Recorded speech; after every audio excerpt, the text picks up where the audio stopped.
할렐루야. 오늘도 구약 이스라엘의 이야기를 통해서 우리 주 예수 그리스도의 모습을 참으로 온전히 그려 바라보는 저와 여러분 되시기를 주의 이름으로 축원합니다.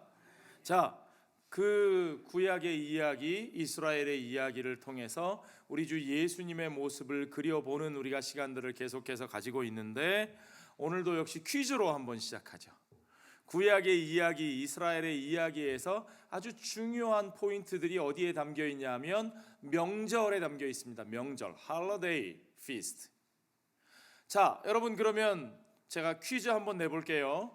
유대인들 중에서 유대인들이 가장 중요하게 생각하는 명절, 우리가 유대인들하고 아주 가까이 살고 있잖아요, 그죠? 우리 주변에 유대인들 많고 애들 학교 보내보시면 다 아시겠지만 유대인들 명절 되면 학교가 다 쉬어요.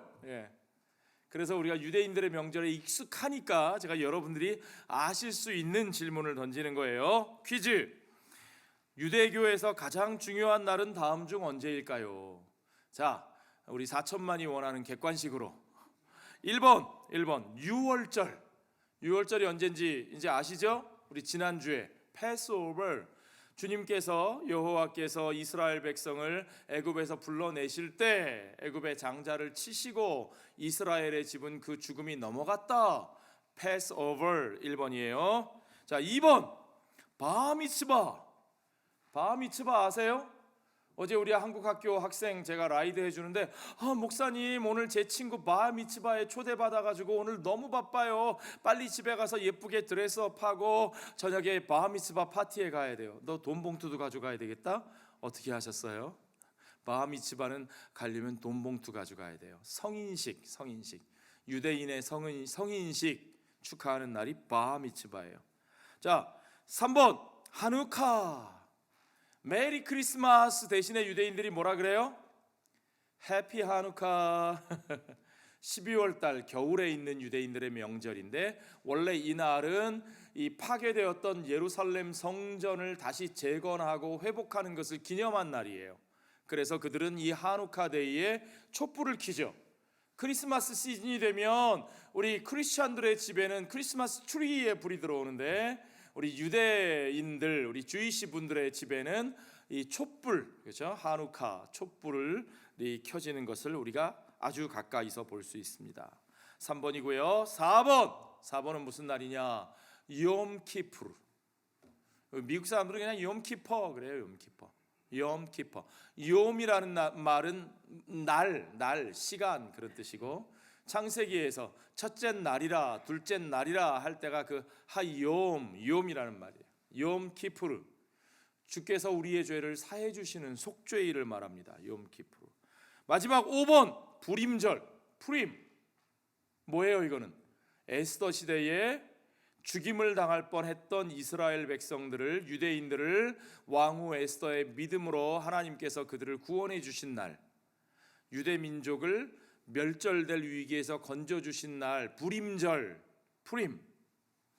1번, 2번, 3번, 4번, 5번 중에 여러분 몇 번이 정답일까요? 유대인들에게 가장 큰 명절.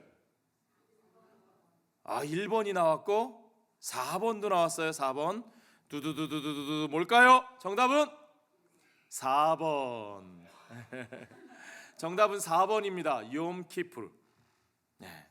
유대 달력으로는 7월이에요. 7번째 달, 열흘 되는 날, 그날에 The Day of Atonement, 속죄의 제사를 드리고 하나님께서 그 백성들의 죄를 사하셨음을 선포하는 날, 그날이 속죄일 욤키퍼입니다. 이제 욤키퍼 유대인들이 우리 욤키퍼라 그냥 학교에서 무슨 날이라고 얘기도 안 해요. 그냥 야, 니네 학교 안 가? 안 가요. 왜? 주이시 할로데이래요. 그냥 주이시 할로데이 그러지 마시고 무슨 날인지 한번 확인해 보세요. 그러면 욤키퍼래요. 너네 Day of Atonement, 속죄의 날이구나. 유대인 친구들한테 아마 그렇게 얘기하면 깜짝 놀랄걸요. 그죠? 우와, how do you know that? 그죠? 아주 깜짝 놀라고 아마 친구들하고 더 친해질 수 있을 겁니다. 속죄일이 어떤 날인지, 그것이 왜 명절 중에 가장 큰 명절인지 장 목사가 괜히 그냥 자기 마음대로 얘기하는 거 아닐까요? 아니에요. 성경에 그 얘기가 나와요. 레위기 16장 우리가 읽은 본문에서 오늘 안 읽은 부분 29절, 30절, 31절에 보면 너희는 영원히 이 규례를 지킬지니라. 일곱째 달 곧 그 달 10일에 너희는 스스로 괴롭게 하고 아무 일도 하지 말되. 이건 심각한 날이에요. 즐거운 날이라기보다는 스스로를 괴롭게 하고 아무 일도 하지 말되 본토인이든지 너희 중에 거류하는 거류민이든지 그리하라. 이 날에 너희를 위하여 속죄하여 너희를 정결하게 하리니 너희의 모든 죄에서 너희가 여호와 앞에 어떻게 되리라? 정결하리라. 이는 너희에게 무슨 날이라고요? 안식일 중에 안식일인즉. 맞아요, 틀려요? 예, 4번이 정답 맞다니까요. 수많은 안식일과 할러데이가 있지만 할러데이 중에 할러데이, 안식일 중에 안식일이 바로 이 욤키푸르 속죄의 날이라. 그런즉 너희는 스스로 괴롭게 할지니 영원히 지킬 규례라. You must deny yourselves. It is a lasting ordinance. 자기 자신을 괴롭게 하라. 왜 그럴까요? 이 좋은 날에 왜 주님은 이스라엘 백성들에게 스스로 괴롭게 하라 그랬을까요? You must deny yourselves라는 말은 우리 자신을 부인하고 자기를 부인한다라는 말이 어떤 뜻입니까? 그것은 자신의 교만을 내세우지 말고 자신의 공로와 능력을 자랑하지 말고 어떻게 해라? 겸손하게 자신을 낮추라. 왜 이날 속죄의 은혜로 우리를 정결케 하시는 이날에 우리는 하나님의 백성들은 자신을 부정하고 자기를 낮추어야만 했을까요, 여러분? 그것은 분명합니다. 속죄, 우리의 죄를 사해 주시는 일은 그것은 우리의 능력으로 되어지는 것이 아니고 우리의 공로와 잘남을 내세워서 되어지는 일이 아니고 그것은 누구의 은혜입니까? 주님의 은혜요. 주님이 행하시는 역사인 것을 여러분 믿으시기 바랍니다. 그러므로 하나님의 백성이라면 마땅히 우리가 죄인인 것을 인정하고 주님 앞에 우리 자신을 낮추고 오직 그 은혜만을 구하는, 그래서 자신을 괴롭게 하는, 자기를 부정하는 자세로 그 은혜 앞에 서야 하는 것을 여러분 믿으시기 바랍니다. 오늘 우리도 마찬가지입니다. 우리가 은혜로 구원받은 하나님의 백성들이고 그 은혜로 우리가 이렇게 천국 백성의 공동체를 이루고 살아가는데 우리가 그 은혜를 안다면 우리가 내 잘남과 내 능력과 나를 주장할 수 없습니다. 온전히 내 자신을 낮추는 것, 자기를 부인하는 것, 거기서부터 하나님의 은혜의 역사 앞에 서는 우리들의 자세가 시작되는 것을 우리가 분명히 알아야 합니다. 누구도 거룩하신 하나님 앞에서 온전히 설 자격이 없습니다. 누구도 의인은 없나니 하나도 없으며, 이것이 사도 바울이 우리에게 가르쳐준 복음의 원리잖아요. 그 누구도 하나님 앞에 스스로 설 자격이 없습니다. 자기 스스로는 하나님의 은혜 앞에 나아갈 수 없습니다. 하나님께서 그들에게 성막과 성소를 만들게 하셨지만 그러나 그 성막과 성소 앞으로 나아갈 수 있는 자, 자기 스스로 그 안에 들어갈 수 있는 자가 없습니다. 심지어는 누구도요, 제사장조차도 자기 스스로는 그 성막 안으로, 그 성소 안으로, 그 은혜의 보좌 안으로 들어가 설 수 없습니다. 그들은 아무것도 할 수 없는 존재들이에요. 레위기 16장의 1절에 언급되어 있는 것이 아론의 두 아들들이 죽었다 하는 얘기입니다.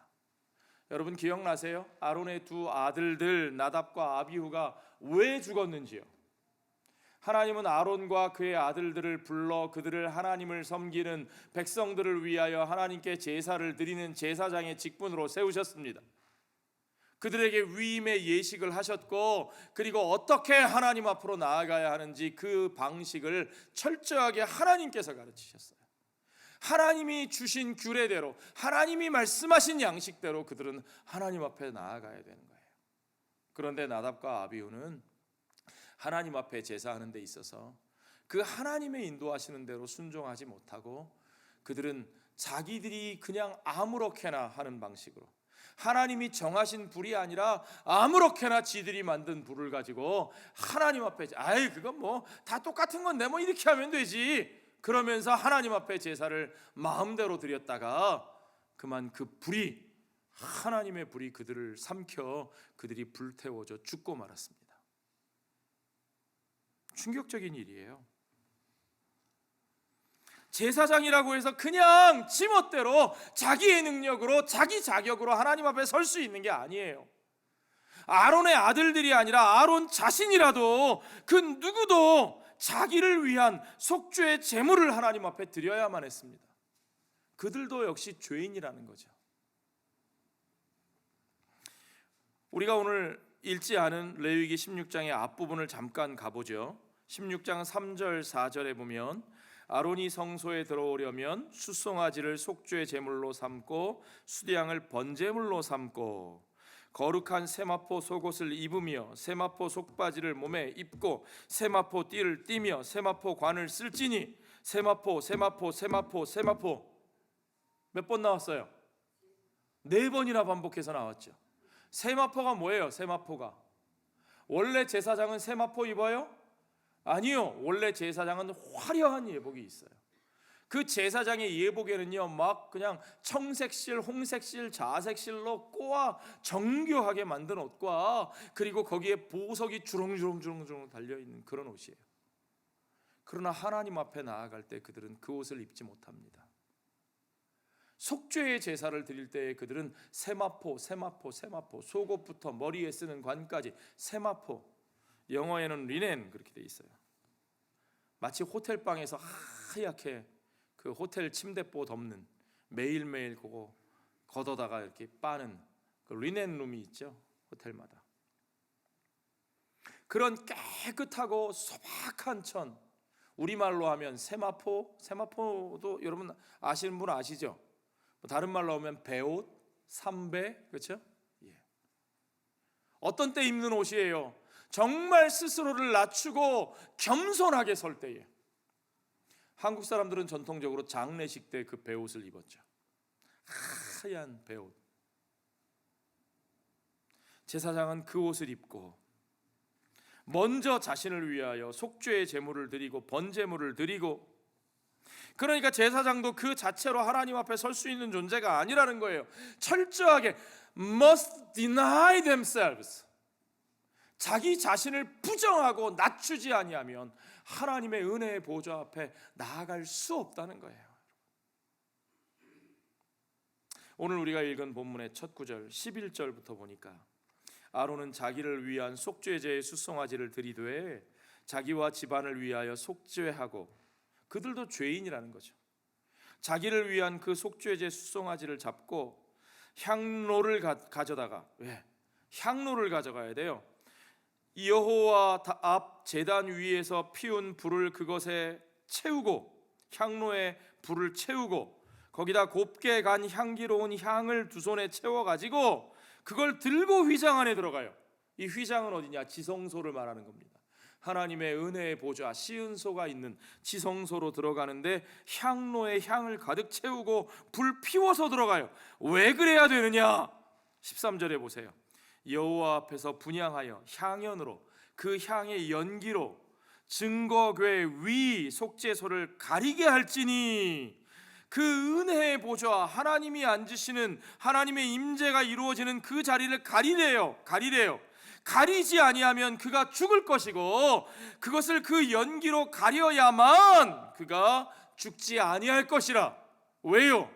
거룩하신 하나님의 임재가 이루어지는 그곳에 죄인인 그가 그의 모습 그대로 그냥 드러내놓고 가면 그가 죽을 것이라는 겁니다. 여러분, 이 장면들을 잘 보셔야 합니다. 제사장 아니라 누구라도 죄인은 하나님의 거룩하신 임재 앞에 스스로 설 수 없습니다. 저와 여러분 가운데 누구도 거룩하신 하나님 앞에 내 스스로 나의 자격을 가지고 내가 설 수 있는 사람 아무도 없습니다. 아멘.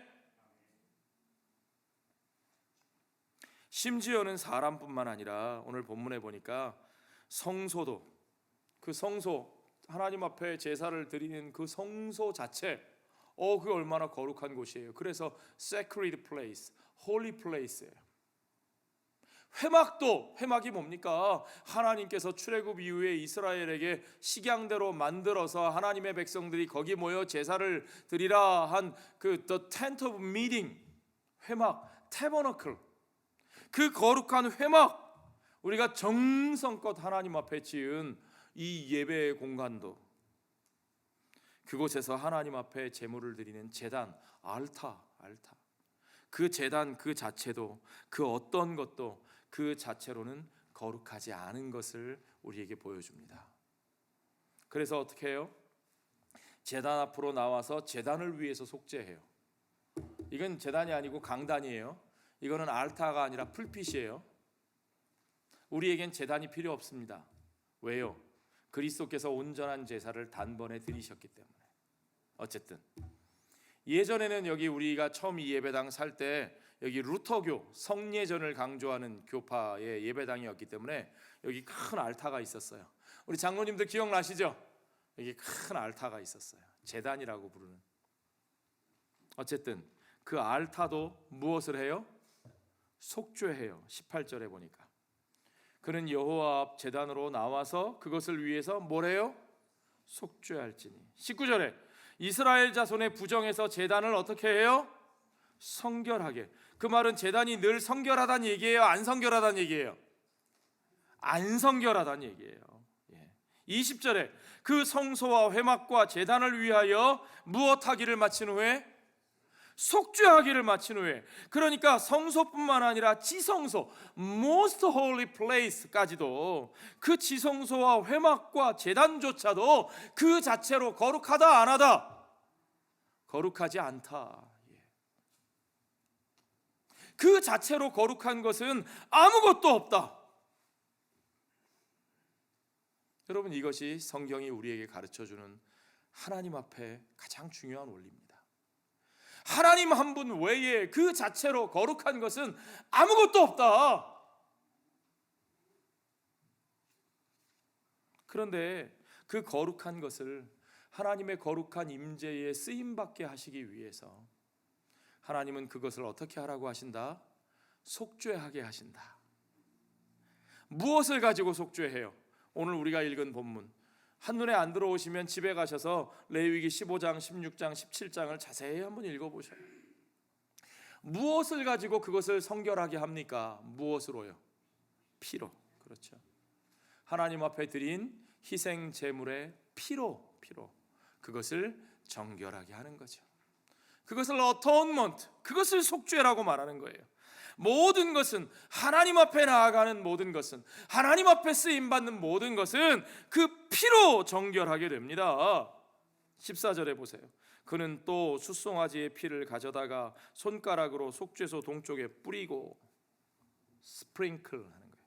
뿌리고, 그 또 손가락으로 그 피를 속죄소 앞에 7번 뿌릴 것이며, 완전수 7번. 또 백성을 위한 속죄제 염소를 잡아 그 피를 가지고 휘장 안에 들어가서 그 숫송아지의 피로 행함같이 그 피로 행하여 속죄소와 속죄소 앞에 뿌릴지니. 무엇을 위해서 이런 일을 합니까? 곧 이스라엘 자손의 부정과 그들이 범한 모든 죄로 말미암아 지성소를 위하여 속죄하고, 또 그들의 부정한 중에 있는 회막을 위하여 그같이 할 것이요.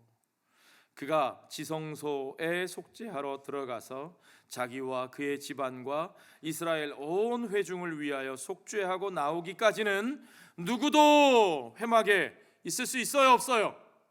있지 못할 것이며, 지성소는커녕 그 은혜의 보좌는커녕 누구도 하나님의 그 회막 안에 들어가 하나님의 백성 노릇을 할 수가 없을 것이다. 무엇 때문에 그렇습니까? 왜 하나님의 백성이 하나님의 은혜 앞으로 나아가지 못합니까? 그것은 그들에게 있는 죄, 16절에 말한 곧 이스라엘 자손의 부정과 그들이 범한 모든 죄로 말미암아 그와 같이 되었습니다. 거룩하신 하나님은 죄와 함께 하실 수 없는 하나님이십니다. 그러므로 범죄한 인간은 거룩하신 하나님 앞에 스스로 나아갈 수 없습니다. 여러분, 우리가 죄를 범했다는 것은 바로 그것입니다. 하나님이 우리의 생명의 근원이시고 하나님이 우리의 삶의 근원이 되시는 하나님이신데 우리가 그 하나님 앞에 나아갈 수가 없게 되었습니다. 우리가 하나님과 함께 할 수 없게 되었습니다. 그 하나님의 임재가 우리 가운데서 떠나버렸습니다. 그러므로 죄라는 것은 사망입니다. 생명의 근원이신 하나님이 우리와 함께 하지 못하는 그 순간, 하나님으로부터 소외된 그 순간 우리는 이미 죽은 자가 된 거죠. 그래서 죄의 삭은 뭐라고요? 사망이요. 예, 죄의 결과는 사망입니다. 하나님 앞에 범죄한 그 순간부터 우리는 이미 죽은 자들입니다. 그 범죄에 대해서 레위기 16장을 전체적으로 자세히 주해해 보면 사실은 같은 죄라는 말에 대해서 여러 가지 표현으로 사용됩니다. 오늘 우리가 본 16절에서만 해도 벌써 부정이라는 말이 사용됐죠. 그렇죠? 부정, 클린하지 않다는 거예요. uncleanness, 깨끗하지 못하다는 거예요. 요즘 한국 뉴스를 보면 맨날 미세먼지 농도가 어떻다 그러는데 막 여러분 계속 그렇게 심하게 오염되면 어떻게 되겠어요? 거기에 사람이 살 수가 있어요, 없어요? 없게 되겠죠. 오염된 곳에서는 살 수가 없습니다. 우리 하나님은 죄로 오염된 사람들의 공동체 가운데 거하시지 않습니다. 우리의 부정으로 말미암아 깨끗하지 못함으로 하나님이 거하실 수 없게 되는 것, 그것이 죄죠. 또한 이스라엘의 반역이라는 말이 사용됩니다. 이 우리말 번역에는 잘 안 나오는데 영어로 하면 rebellion이죠. rebellion. 죄의 본질은 하나님의 통치를 거부하고 하나님의 주권을 부정하고 하나님이 하나님 되시고 우리가 하나님의 백성으로 하나님의 통치를 받으며 하나님 나라의 백성으로 사는 것이 하나님의 창조의 목적인데 그 하나님의 하나님 되신 주권을 우리가 부정하고 내가 스스로 주권자가 되겠다. 그것이 선악과를 따먹은 우리의 죄의 본질이죠. 그렇죠? rebellion, 반역. 하나님의 율법에 대해서 저항하는 것으로 나옵니다. 하나님의 통치를 받아들이는 자는 하나님이 말씀하신 복된 삶의 방식을 받아들이고 순종하며 그 방식대로 사는 것을 즐거워하는데 여호와의 율법을 주야로 묵상하며 그것을 즐거워하며 사는 것인데 그러나 반역한 인생은 하나님의 율법을 저항합니다. 내 마음대로 하고 싶어 해요. 내 마음대로 하는 것이 내게 복이라고 생각해요. 아니요, 천만에요. 여러분, 여러분의 가정에서 여러분 마음대로 할 수 있으면 행복할 것 같으세요? 교회에서 내 마음대로 컨트롤하게 되면 교회가 여러분 행복해질 것 같으세요? 직장 생활에서 사회에 나가서 내 마음대로 휘두를 수 있으면 내가 독재자가 되면 그러면 여러분의 삶이 행복할 것 같으세요? 아니요, 여러분. 그것은 결코 우리를 행복하게 하지 못합니다. 하나님의 율법을 거스르는 하나님의 통치를 거스르는 모든 삶의 방식은 결국은 우리를 망가뜨립니다. 우리를 불행하게 합니다. 우리에게는 악함이 있어요. 참 안타까운 것은요, 저도 아이들을 좋아하거든요. 어린아이들의 모습을 보면 참 너무 이쁘고 귀엽고 천사 같죠. 그러나 여러분, 잠깐 5분 10분 아이들 보시는 거 말고 하루 이틀 사흘 한 일주일이라도 아이들하고 같이 지내보세요.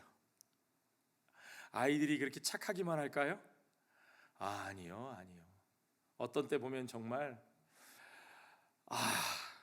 미국 생활에 제일 힘든 게 애들 이렇게 체벌하지 못하는 거죠. 그렇죠? 아이들 속에 어디서 누구한테 배웠을까 싶은 그 악한 모습들, 정말 아니 저 조그만 게 어떻게 저런 막 우리들 속에 있는 그 근본적인 사악함, wickedness, 그 사악함이 우리에게 있어요. 성경은 그 모든 것을 그들이 범한 모든 죄라고 표현합니다. All sins, transgression. 여러분, 우리가 범죄하였을 때, 우리가 하나님의 임재에서 멀어지게 되었을 때 우리에게는 이 모든 것들이 다 나타나요. 어느 하나, 누구에게는 이것만 나타나고 누구에게는 저것만 나타나는 게 아니고, 마치 야구 좋아하세요? 저 야구 너무 좋아하거든요. 야구 보시면 아무리 1루타를 치든 홈런을 치든 간에 1루 베이스부터 밟아가야 돼요. 1루, 2루, 3루, 홈 들어와야 점수가 나요. 마찬가지로 우리의 범죄도 그래요. 안타깝게도 벌써 하나님으로부터 벗어나기 시작하면 부정, 반역, 불의, 그 모든 죄가 우리 가운데 나타날 수밖에 없고, 그것이 우리를 망가뜨릴 수밖에 없고, 그것이 우리의 삶을 지배하는 것입니다. 그것이 우리의 영적인 죽음이에요. 그것이 우리 앞에 있는 현실입니다. 그것으로 말미암아 우리는 하나님과 소외되고, 우리의 이웃들로부터 소외되고, 우리의 삶의 모든 관계가 파괴되고, 하나님이 축복하신 그 모든 아름다운 세상이 우리에게는 저주와 고통의 세상이 되어버리는 거죠. 주님은 그 모든 것을 피로 씻어야 한다고 말씀하십니다. 주님은 그 모든 것을 희생 제물의 속죄의 피로 성결케 해야 한다고 말씀하십니다. 그래야 하나님의 은혜 앞에 나아갈 수 있어요. 하나님께 드리는 모든 제사는요, 특별히 속죄의 제사는요, 두 가지로 이루어집니다. 하나는 제물이 죽는 거예요. 그렇죠? 희생의 제물이 죽어야 돼요. 죽지 않고 제사가 될 수 있어요? 피 뿌리라 그랬으니까 피만 조금 받아가지고, 죽지 않을 만큼만 피를 받아가지고 그 피를 뿌리고 요거 아까우니까 피가 나중에 회복되면 나중에 또 쓸까? 헌혈하듯이. 제가 어릴 때 저희 아버지 따라가지고 사슴농장에 가본 적이 있거든요. 어른들이 사슴농장에 왜 가나? 저는 이거 낭만적으로 생각했어요. 꽃사슴 보면 예쁘겠다. 그러고 따라갔더니 웬걸요? 몬도가네. 사슴농장에 가시는 이유는 녹각 잘라가지고 녹혈을 뽑아 드시기 위해서. 아세요? 녹혈이 뭔지? 사슴 피를 뽑아 드신다고 거기에 가신 거예요.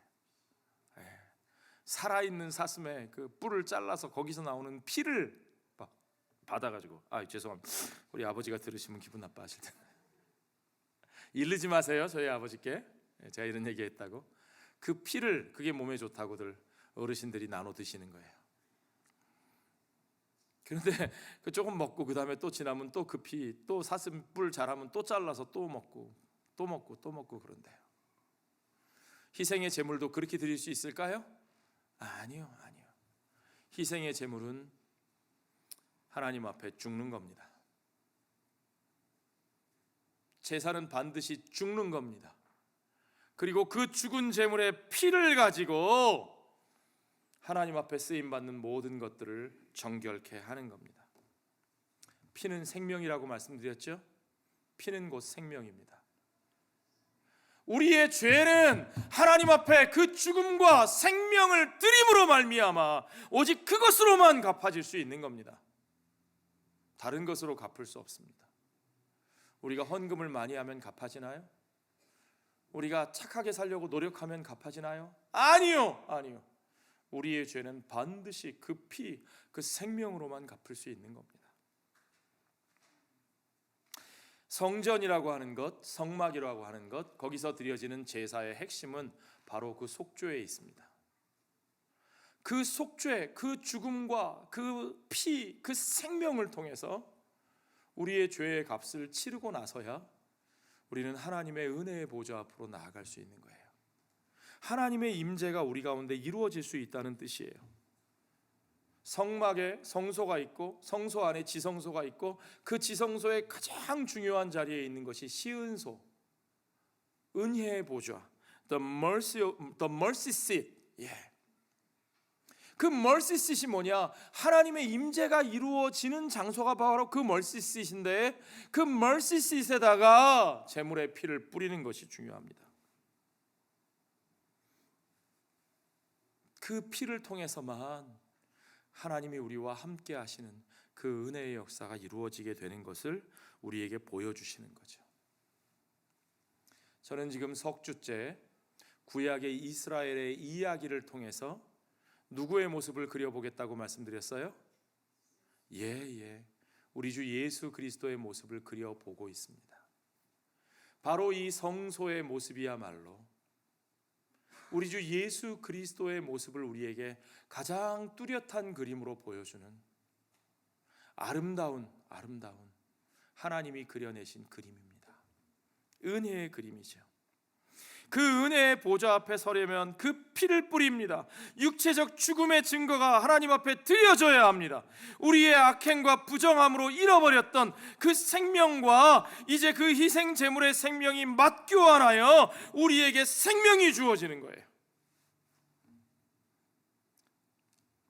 그 정결함과 그 죄사함을 얻기 위해 뿌려진 그 피값으로 as a ransom, 그 대속의 피값으로 우리가 하나님과 함께하는 삶, 하나님의 백성된 삶, 영생을 얻고 누리게 되는 것입니다. 어떤 신학자가 이런 말을 했어요. 깨진 유리창을 수리하려면 비용이 든대요. 우리 이쪽 유리창, 우리 교회에 입당한 지 얼마 안 돼가지고요, 이 동네 어떤 분이 여기 술 먹고 지나가다가 괜히 교회가 마음에 안 들었는지 그 술병을 우리 유리창에 확 던졌어요. 제가 이렇게 새벽기도 나오는데 보니까 교회 유리창이 깨져 있어서 이상하다, 이게 도대체 왜 깨졌나 하고 얼른 안에 들어와 봤더니 안에 술병이, 유리 파편 속에 술병 하나가 던져져 있는 거예요. 어떻게 하겠어요? 그 깨진 유리창 수리해야죠. 뭐 그러려면 우선 그 파편 남아있는 것들 다 제거해야 되고, 그리고 유리하시는 분 모셔다가 새로 껴야 돼요. 돈을 내야 돼요. as a ransom, 그죠? 비용을 치러야 돼요. 깨어진 것을 새롭게 회복하려면 비용이 있어야 합니다. 그 비용을 하나님께서는 분명하게 요구하시는데, 그것이 우리에게 보이신 희생 제물의 피값입니다. 그런데요, 여러분, 과연 하나님이 왜 그 희생 제물의 피를 요구하셨을까요? 하나님이 짐승의 피가 그리우셔서요? 저희 아버지 친구분들처럼 그거 드시면 정력에 좋으실까 봐요? 아니요. 하나님은 피에 굶주린 하나님이 아니십니다. 하나님이 그 희생 제물의 피를 우리에게 요구하시는 것은 하나님이 우리를 위하여 흘리실 그분의 피를 보여주시기 위한 것을 여러분 믿으시기 바랍니다. 지난주에 우리가 유월절 어린 양, 여호와께서 준비하신다, 여호와께서 공급하신다, 여호와 일의 역사를 우리가 확인했죠. 하나님께서 준비하시고 하나님께서 공급하시는 하나님의 어린 양은 성자 예수 그리스도, 하나님의 본체이신 하나님 자신이셨고, 하나님은 그 피의 값을 우리에게 요구하시기 이전에, 아니 우리는 그 피값을 치를 능력도 자격도 아무것도 없는 것을 아시기에 오직 그의 은혜의 선물로 하나님이 우리를 위하여 피 흘리신 그 제물을 내어주신 것을 여러분 믿으시기 바랍니다. 레위기의 이 모든 속죄의 일의 역사는 바로 우리를 위해 피 흘리신 그분, 우리를 위해서 그 피의 값을 치르신 예수 그리스도를 우리에게 그려 보여주고 있는 거죠. 그래서 존 위클리프라고 하는 성경학자, 킹 제임스 버전이 나오기도 이전에, 사실 마틴 루터의 종교개혁이 일어나기도 이전에 처음으로 영어권에서 성경을 영어로 번역하면서 종교개혁의 역사를 시작했던 사람이 존 위클리프예요. 그 위클리프가 이 성경의 속죄라는 말을, 이 키프르라는 말을 번역하면서 어토운먼트라는 말을 처음 사용했어요, 영어로. 그 어토운먼트를 존 위클리프가 이렇게 설명합니다. 어토운먼트. 어토운이라는 말은 at, one, 둘 잘라서 at와 on이 at one. 무슨 뜻이에요? 일치하다, 하나 되다, 그런 뜻으로. month, ment는 명사화하는 거죠. at one month. atonement, 하나 되게 하는 것, 하나 되게 하시는 것, 하나님께서 그 제물의 피를 흘려 우리를 정결케 하시고 우리가 하나님과 하나 되게 하시는 역사, 그것이 속죄의 역사라고 우리에게 가르쳐 주었습니다. 이 역사를 누가 이루셨다고요? 하나님 자신이 이루셨습니다. 오직 은혜로 그 역사를 우리 가운데 이루셨습니다. 속죄의 일에는 이 속죄의 제물을 드림뿐만 아니라 또 하나의 의식이 더 있어요. 그 의식은 뭐냐면 속죄의 염소 의식이에요. 속죄의 염소. 염소가 2마리 있거든요. 2마리를 준비했다가 제비 뽑아서 하나는 속죄의 제물로 드리고 한 마리는 속죄 염소의 의식을 치르는데, 이거는 살려서 내보내는 거예요. 어떻게 하는지 한번 보세요. 오늘 본문의 21절 22절에 그 이야기가 나옵니다. 같이 읽어볼까요? 아론은 그의 2 손으로 살아있는 염소의 머리에 뭘 해요? 안수하여. 왜 안수하는지 한번 보세요. 이스라엘 자손의 모든 불의와 그 범한 모든 죄를 아뢰고 그 죄를 염소의 머리에 두어. 무엇을 염소의 머리에 둬요?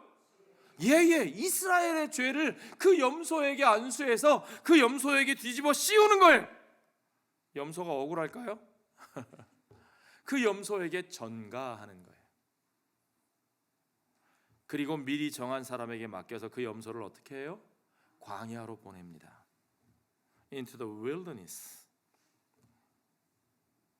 Send the goat way into the wilderness. 그 광야로 염소를 내보내요. 돌아올 수 없는 먼 곳으로, 돌아오지 못하도록. 22절에 염소가 그들의 모든 불의를 지고 접근하기 어려운 땅에 이르거든 그는 그 염소를 광야에 놓을지라. The man shall release it in the wilderness. 한마디로 말하면 이스라엘의 모든 죄를 짊어진 그 염소는 그렇게 광야에서 버림을 받는 거죠. 주의 백성들의 죄를 지고 광야로 쫓겨나 그곳에서 버림받는 염소. 시편 103편 12절에 보면 이런 표현이 나옵니다. 동이 서에서 먼 것 같이 우리의 죄과를 우리에게서 멀리 옮기셨으며. 이 당시 이스라엘 백성들의 세계관은요, 지구가 평평하다고 생각했어요. 그러니까 동쪽 끝에서 서쪽 끝은 닿을 수 없이 가장 먼 곳이죠. 그렇죠? Far East, Far West.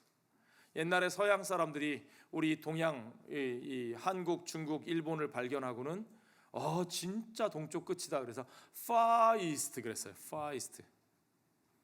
From Far East to Far West. 동이 서에서 먼 것 같이 우리의 죄과를, 우리의 죄의 결과들을, Our transgression has been removed our transgression from us. 우리의 죄과를, 그것을 하나님께서 가장 먼 것으로 옮겨버리셨다. 무엇을 통해서? 우리의 죄를 짊어진 그 속죄의 염소를 통해서. 이것도 역시 하나의 그림입니다. 무엇을 그려 보여주고 있습니까? 이 모든 것은 우리를 위하여 속죄의 염소로 피 흘리시고 그리고 또한 광야에 버려지신 우리 주 예수 그리스도의 은혜에 대한 그림자. 히브리서 기자는 그림자라는 표현을 쓰고 있어요. 예수 그리스도께서는 죄인들을 위한 온전한 속죄의 제사를 단번에 그리고 영원히 하나님께 드리심으로 우리를 정결하게 하셨다고 히브리서 기자가 말합니다. 그러므로 우리는 이제 다시 우리의 죄 때문에 우리가 피 흘릴 이유가 있습니까? 없습니까? 없습니다.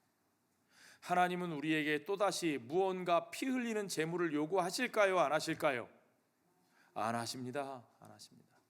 누군가가 여러분에게 그 제물을 요구한다면, 여러분이 그 제물이 되기를 원한다면, 아니요. 여러분 당당하게 그에게 우리를 위하여 피 흘리신 예수 그리스도를 증거하십시오. 그 예수 그리스도의 그 피를 믿는 믿음으로 우리는 이제 그 모든 죄의 요구로부터 해방된 것을 믿으시기 바랍니다. 그 어떠한 정죄도, 그 어떤 죄책의 요구도 더 이상 우리를 누를 수 없습니다. 우리를 그 하나님의 사랑에게서 끊을 수 없느니라. 아멘. 이제 우리는 자유합니다. 이제 우리는 그 은혜의 보좌 앞에 나아갈 수 있습니다. 이제 우리는 회막문을 들어갈 뿐만 아니라 그 성소로, 지성소로, 그 은혜의 보좌 앞으로 하나님이 함께 하시는 그 임마누엘의 역사 속으로 이제 더 이상 버려진 나 혼자의 삶이 아니라 하나님의 성령이 우리와 함께 땅끝까지, 세상 끝날까지 함께 하시는 주의 성전된 삶으로 저와 여러분을 세우신 것을 믿으시기 바랍니다. 우리 주 예수님께서는 바로 그 은혜의 역사를 이루기 위해서 세상 죄를 지고 가는 하나님의 속죄의 양으로, 하나님의 어린 양으로 그 십자가의 길을 가셨습니다. 그것이 세례 요한이 요한복음 1장에서 이야기한 거죠.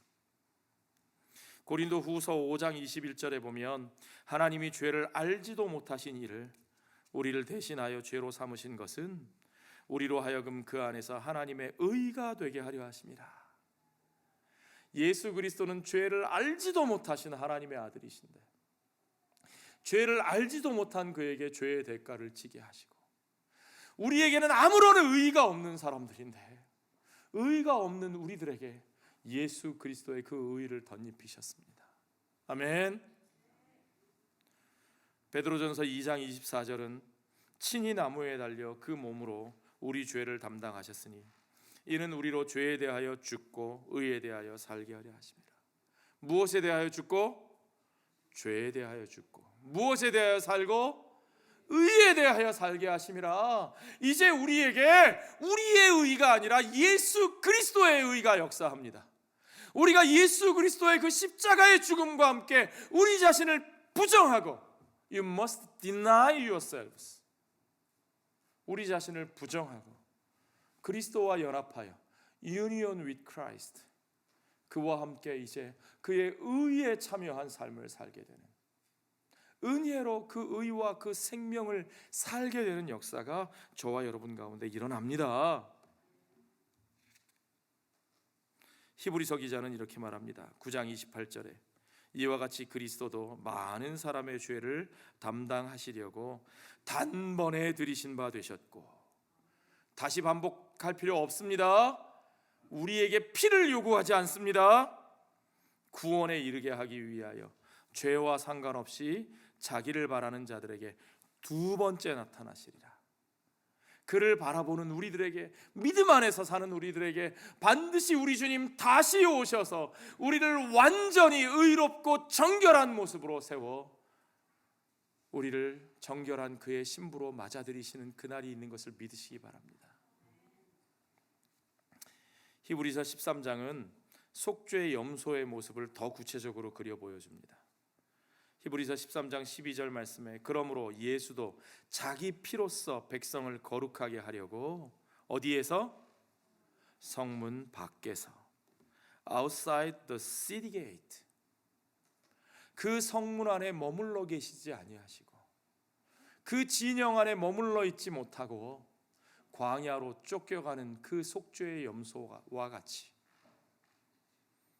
스스로 하나님의 백성이라고 자부하고 자기들의 의를 주장하는 그 예루살렘 성을, 그 성문 밖으로 쫓겨나 오늘 우리 성가대가 부른 찬양처럼 비아 돌로로사, 그 고난의 길, 그 십자가의 길, 영문 밖에 그 길을 걸어가신 우리 주 예수 그리스도의 모습. 베드로 사도는 베드로전서 3장 18절로 19절에 우리에게 그 복음을 이렇게 보여줍니다. 그리스도께서 단번에 죄를 위하여 죽으사, 같이 읽죠. 우리 처음부터. 그리스도께서도 단번에 죄를 위하여 죽으사 의인으로서 불의한 자를 대신하셨으니 이는 우리를 하나님 앞으로 인도하려 하심이라. 육체로는 죽임을 당하시고 영으로는 살리심을 받으셨으니 그가 또한 영으로 가서 옥에 있는 영들에게 선포하시니라. 그가 우리를 위하여, 옥에 갇힌 그 죽음의 광야에 갇힌 우리들을 위하여 그가 기꺼이 그 성을 떠나 그 영광의 자리를 떠나 그 광야로 나아가시고 그 지옥으로 내려가시고 그곳에서 그 지옥의 권세를 이기시고 그들의 죄의 대가를 다 치르시고 이제 그들을 그 광야의 그 악한 영으로부터 해방하게 하사 이제 우리를 그 하나님의 백성으로 맞아들이십니다.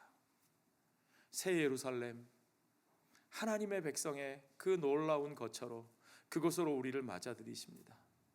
우리가 이 하나님의 백성의 공동체 안으로 들어오게 된 것도 이곳에서 우리가 하나님의 은혜의 보좌 앞으로 찬미의 제사를 드리며 나아가서 하나님과 함께하는 이 예배의 기쁨과 삶의 기쁨을 누리는 것 모두 다 우리 주 예수 그리스도께서 그 광야로, 그 성문 밖으로, 그 영문 밖으로 지옥의 영들을 향하여 나가신 그 놀라운 은혜의 역사로 이루어진 것을 여러분 믿으시기 바랍니다. 그 역사가 우리에게 이루어졌습니다. 우리가 이제 그 은혜 안에 살고 있습니다. 그 은혜 안에 살고 있는 우리들이 이제 또다시 우리 주님과 함께 주님의 몸으로 우리가 성전되어 그 은혜의 보좌가 우리의 삶 가운데 이루어지게 하셨으니 이제는 우리의 삶으로 그 은혜의 보좌에 임재하시는 하나님의 영광을 드러내며 선포하며 여전히 지옥의 그 죽음 가운데 매인 영들을 향하여 그 은혜를 선포하며 그들을 위하여 기꺼이 그 광야로 나아가는 저와 여러분 우리들의 교회 공동체가 되기를 주의 이름으로 축원합니다. 기도하겠습니다.